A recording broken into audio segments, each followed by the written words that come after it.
नहीं सत्संग भजन नहीं हरि को, कानों से भगवत चर्चा नहीं सुहाती। बस वो बात बताओ जिससे हमारी कामना की पूर्ति हो जाए। जो कहो हवन कर दे। जो ये हवन से, ये ताबीज बांधने से, ये घोड़े की नाल की अंगूठी पहनने से बुरा लगेगा सबको। कुछ नहीं होता, कुछ नहीं होने वाला। पापाचरण करो, पूरा एक टैंकर तेल चढ़ा दो शनि भगवान में, पर तुम्हारा नाश करेंगे। क्योंकि वो तेल से प्रसन्न नहीं होते, हरि के शरणागत से प्रसन्न होते। सब हरि के अनुचर हैं, सब हरि के अनुचर हैं। ये शुक्र शनिचर राहु केत सब क्षण में वही है तेरे चेरो। कौन बिगाड़? महाप्रभु हरिवंश चंद्र, ये बेचारे नवग्रह भिखारी क्या तुम्हारा कर? यदि तुम बादशाह श्री कृष्ण के दास हो तो ये चाहे जिस नक्षत्र में बैठे हो तुम्हारे अनुकूल चलेंगे, तुम्हारे अनुकूल चलेंगे। तेल चढ़ाने की जरूरत नहीं, अपने को चढ़ा दो श्री हरि के चरणों में। और हरि से विमुख हो तो तेल नहीं, तुम चाहे तेल की फैक्ट्री इन्हीं के ऊपर लगा दो, लेकिन ये सेवक हरि के हैं और हरि के तुम विमुख हो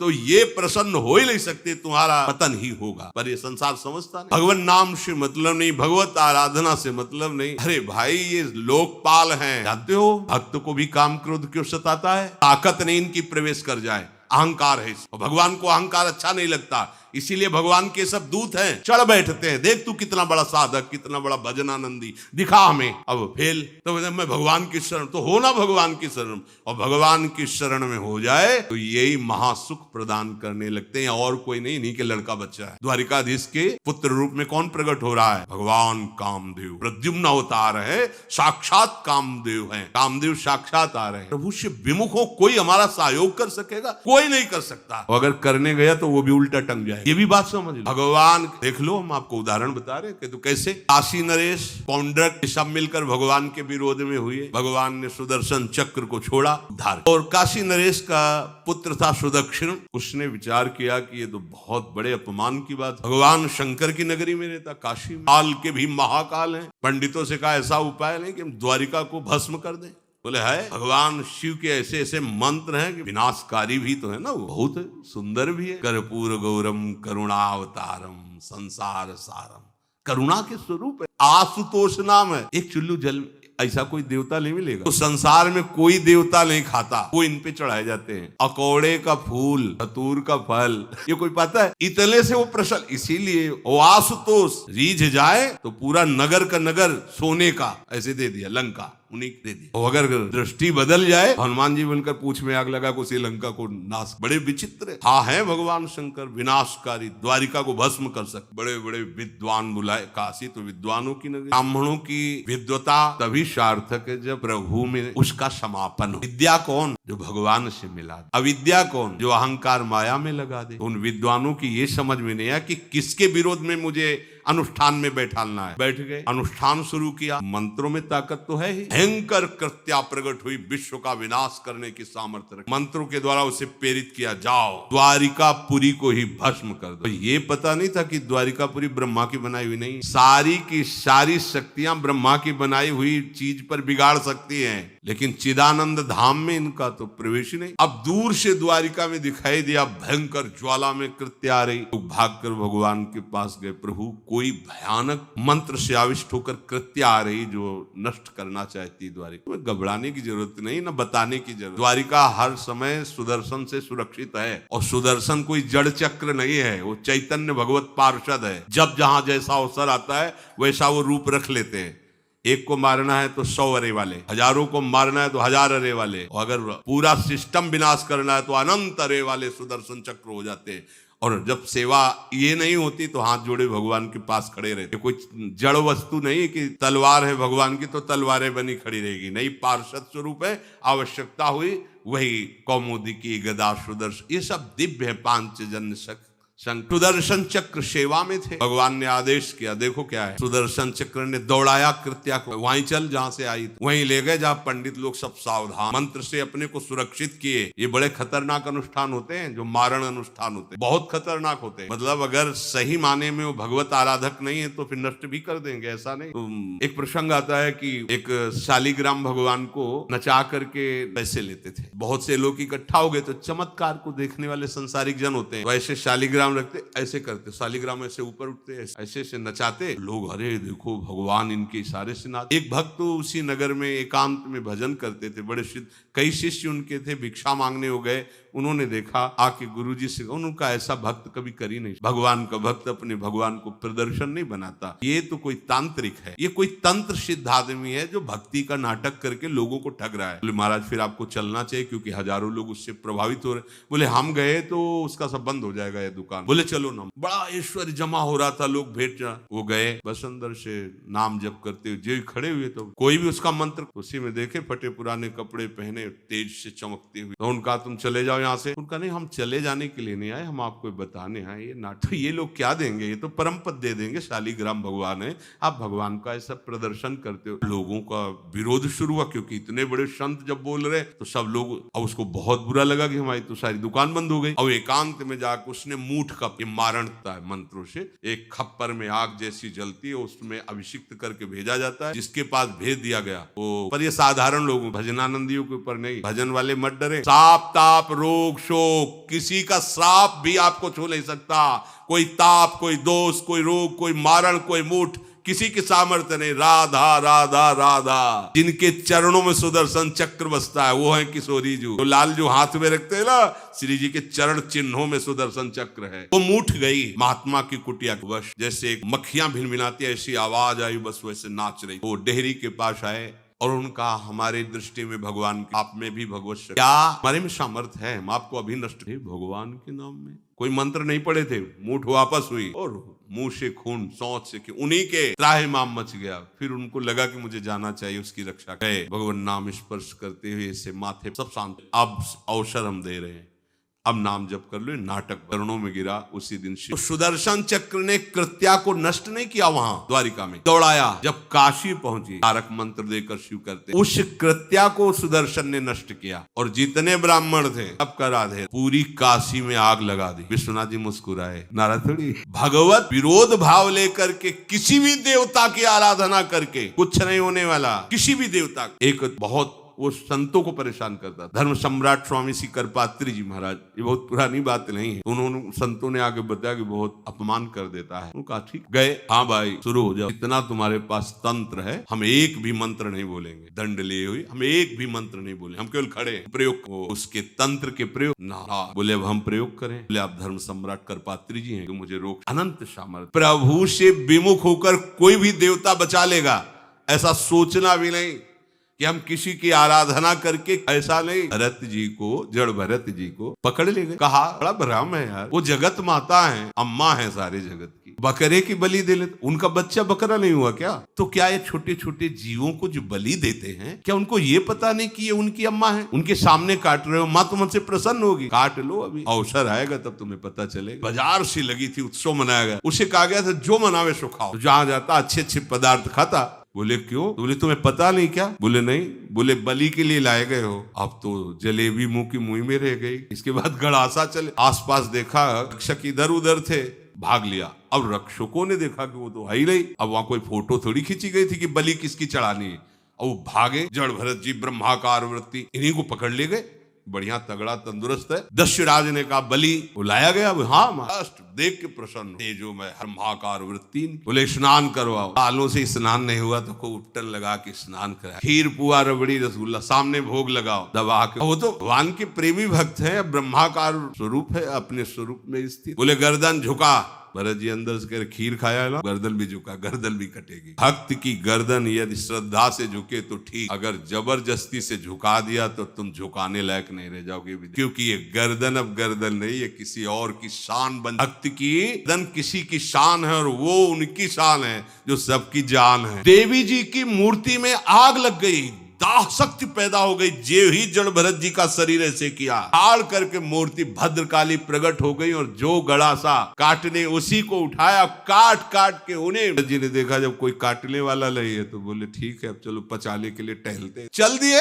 कोई रोक। देवी जी से एक बार भी लिखा कि माँ बड़ी करो, भगवान का भक्त है वो दूसरे की कृपा भी नहीं मना है। एक बार भी मुड़कर ऐसा प्रसंग नहीं आया कि देवी जी के देख बड़ी रक्षा कर, कुछ नहीं। मंगल विधान हरि आश्रय। सत्संग हरि आश्रय दे। बहुत मां एक दिन आपसे कह रहे थे कि जब आपने देखा नहीं उनको, से बात नहीं हुई, आप उनके जनों से बात सुनकर उनकी तरफ चल पड़े, इस बात से हरि आपके ऋणी हो जाते हैं भगवान। इसी बात से बस ये बात आप हृदय में बैठा लीजिए। जैसे लोग प्रश्न करते हैं ना, किसी की बात तो मान लो ना। आप मान लो, वो तो आपके अंदर भी बैठे हुए हैं, वो आपको इतना प्यार देने लगेंगे, कोई सहायक नहीं होगा, वहां हरि आपको दिखाई देंगे। देख, बिगड़ी ऐसे क्षण में बन जाती है, ऐसा लगता है गला कटा, गले तक आने आने तक तुम्हारी निष्ठा देखी जाएगी। नहीं नहीं, बस मेरे हरि का यही विधान, वो आते आते हार बन जाएगी, तलवार तुम्हारा गला नहीं काट पाएगी, क्योंकि गले में हरि नाम चल रहा। मान लो हमारी महालक्ष्मी चरण चापती रहती, क्या चाहिए आप सच्ची माने,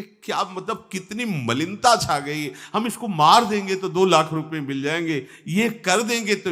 अरे भैया, अगर तू हरि नाम जपेगा तो इसकी कीमत नहीं है, कीमत नहीं, अमूल्य वस्तु है। इसके ब्याज में तू कुबेर बन सकता है, मूल तो कभी खत्म होता ही नहीं है। ब्याज में तू ब्रह्मा बन सकता है, बनना तो चाहे। भक्तजन तो कहते हैं नहीं चाहिए मुझे ब्रह्मा का पद, परमेष्ठी पद, नहीं चाहिए सम्राट पद, नहीं चाहिए योग की सिद्धियां, मुझे प्रभु आपकी दास्ता चाहिए। ये बात कितना महासुख होगा उस भक्त को जो इन बातों को कह रहा है, नहीं चाहिए मुझे मोक्ष सुख नहीं चाहिए। वो ऐसे थोड़ी कह रहा है, श्रद्धा से नहीं कह रहा, अनुभूति से कह रहा है, मुझे नहीं चाहिए ये सब, इनमें वो सुख नहीं है जो आपके चरणों के समीप रहने में। नहीं सत्संग, अरे तेरी बुद्धि सो रही है, जगा दे। पुत्र में, रुपया में, स्त्री में, सब केवल सत्संगी की नहीं, जो असली सत्संगी है उसकी ममता प्रभु के चरणों में, क्योंकि वो जानता है सब रूप, सब पसारा प्रभु का ही है, इसलिए ममता उसकी प्रभु के चरण। एक अहमता ममता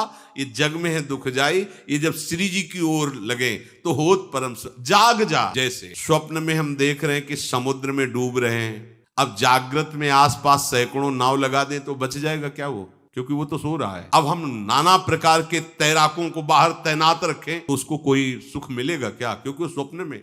उसको अगर सुखी करना है तो एक उपाय, जगा दो, तो ना समुद्र रह गया ना डूबना रह गया। ऐसे ही संसार में मोह से ऐसे ग्रसित जीव है, भाई इतना ही सुखचार है। और उसी स्वप्न में अब हम बाहर से उनकी कामनाओं की पूर्ति करने वाली बात करें तो क्या वो सुखी हो जाएंगे क्या? इसीलिए कोई साधु जो भगवत मार्ग का पथिक है वो कभी सपोर्ट नहीं करेगा जाओ ऐसा, जल जहाज नाव तैराक सब लगा रहे हैं, लेकिन वो नहीं सुखी होगा, क्योंकि उसके सुख का कारण तब बनेगा जब स्वप्न हटे। स्वप्न तब हटेगा जब वो जागे, तो उसको जगा दो। साधु जन क्या करते हैं? जगा दो। योग भगवान से जो तुमने वियोग कर रखा है, तुम जगो, जीव ही जगोगे, कोई नहीं है मेरे सिवा, कोई नहीं। ये कब पता चलेगा? जाग। तो हमें ये बहुत कुछ दिखाई दे रहा है, स्वप्न है। उमा कहूं मैं अनुभव अपना, सत हरि भजन जगत सब सपना। अगर कहीं संतों के पास भी गए तो क्या मांग रहे हैं? हठ करके विषय विष मांग रहे। वो आत्मदेव नाम के एक ब्राह्मण थे, सब कुछ समृद्धि थी, संतान थी नहीं गृहस्थी में। हमारा कुल चलाने वाला होना बड़ा भ्रम, हमारा कुल चलाने वाला नहीं, तो सब बेकार, जीवन ही बेकार हो गया। बिना गुरु के यदि शास्त्र पढ़ोगे ना, भ्रमित हो जाओ। स्पष्ट लिखा, पुत नाम के नरक की उसको प्राप्ति होती जिसके संतान नहीं। तो सोचा इससे अच्छा है आत्महत्या कर लें। बहुत संतों के पास जाकर के यज्ञ करके सब अपनी कामनाओं की पूर्ति चाहते, दान पुण्य दे करके। उसने भी जितना उपाय हुआ किया, नहीं हुई संतान, मरने के लिए जंगल में। उधर से एक सन्यासी जी आ रहे, देखा साधु तो ब्राह्मण तो थे, उठे प्रणाम किया, देखा उनको उदास क्यों हो? उनका महाराज ये तो महापाप, आत्महत्या तो बड़ी दुर्गति का कारण। बोले महाराज अगर आप बचाना चाहते हो तो आप क्या चाहे? उन्होंने अंतर्दृष्टि से देखा और कहा 7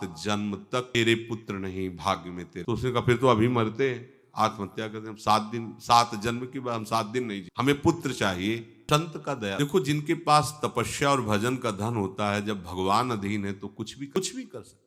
प्रारब्ध मिटाना कोई बड़ी बात नहीं। प्रारब्ध जानते, कोई देवता थोड़ी है, तुम्हारा पीछे का किया हुआ कर्म है। इधर जोर का भजन है, भजन के प्रभाव से कर्म को नष्ट करने में देर थोड़ी लगे। तो अच्छे शुभ कर्म करो तो तुम्हारा प्रारब्ध बदल जाएगा। भजन का प्रयोग प्रारब्ध बदलने के लिए थोड़ी है। पर वो ऐसा हट किए तो उनका देखो, हट करने से लाभ नहीं मिलता है। उनका हमें उपदेश नहीं, हमें पुत्र चाहिए। अगर आप भगवत प्रेरित होकर यहाँ आए हो तो आप अपनी पत्नी को ये फल पवा दो और इससे निश्चित पुत्र होगा। प्रसन्न हुए आए, धुंधुली नाम भी धुंधुली। वो कहा कि देखो तुम्हारे संतान हो जाए। बहुत मीठी बात बोलती, मृदुभाषी, कपट हृदय, अलग अलग क्षेत्र, कपट और मुख में मीठी बात, बहुत संभल के व्यवहार करना, दुभाषा नहीं प्रीतम। फल ऐसे थोड़ी खाया जाता है, नहा धो के पवित्र हाँ उनका ये बात, तो आप अपने काम में लगो, हम पा लेंगे। अब आपको विश्वास है, बोले इसमें क्या विश्वास, आप भी तो चाहती ना पुत्र हो। वो जो ही गए सो अपनी बहन को बुलाया और कहा अभी तो हम 4-5 रोटी कढ़ी चावल सब पा लेते हैं, पूड़ी खीर पुआ रहेगा तो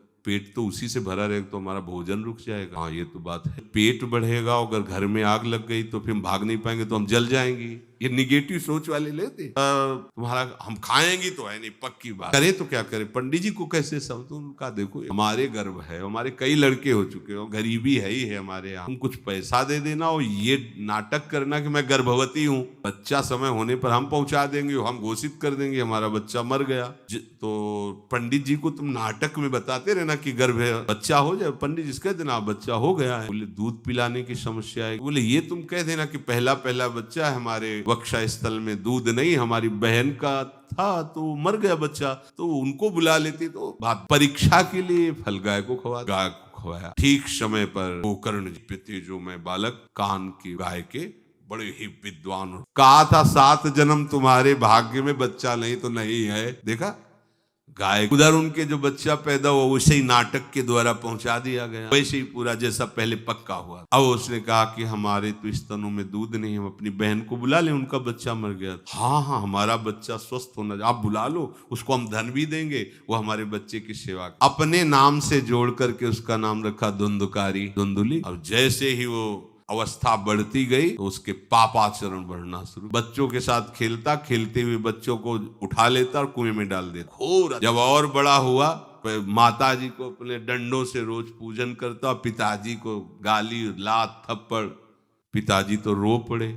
गोकर्ण जी से कहा कि बेटा हमारी गाय से प्रकट हुए पर भरोसा आप ही का है, भाग एकांत जंगल में जाकर भजन करो। उन्होंने 2 श्लोकों में उपदेश किया। दूसरा श्लोक ये, हे पिताजी अब तुम लोक धर्म का त्याग करके भागवत धर्म को स्वीकार करो, एकांत में जाकर साधु महापुरुषों के संग से उनके उपदिष्ट उपदेश के अनुसार आचरण करो, प्रभु की लीला कथा सुनो, ना कोई कामना ना कोई तृष्णा, किसी के गुण दोष का वर्णन मत करना और सदैव भगवत सेवा भावना में रहना, इसी जन्म में तुम्हें भगवत प्राप्त। वो तो उधर गए, इतनी पिटाई की उसने माँ की, माँ कुएं में गिरकर आत्महत्या। फिर तो मनमानी आचरण, कुछ वैश्याओं को रखा और चोरी करके लाया। वैश्याओं ने सोचा किसी दिन पकड़ा जाएगा ये और हम, तो उसके हाथ पैर बांध दिए, चारपाई में ला के मुख में अंगार डाल, वो मरा भयानक प्रेत, सर्वनाश। किसी को हरि विमुख होकर कभी सुख मिल सकता है? कामना रखिए, भगवान के पास जाइए, अपनी कामना रखिए, क्योंकि आप कामना से युक्त हैं, पर छूट इतनी दे दीजिए जैसे नारद जी भगवान से अपनी कामना रखते हैं, आप ब्याह करवा दीजिए और बाद में एक छूट दे देते हैं कि जेहि विधि होए नाथ हित मोरा।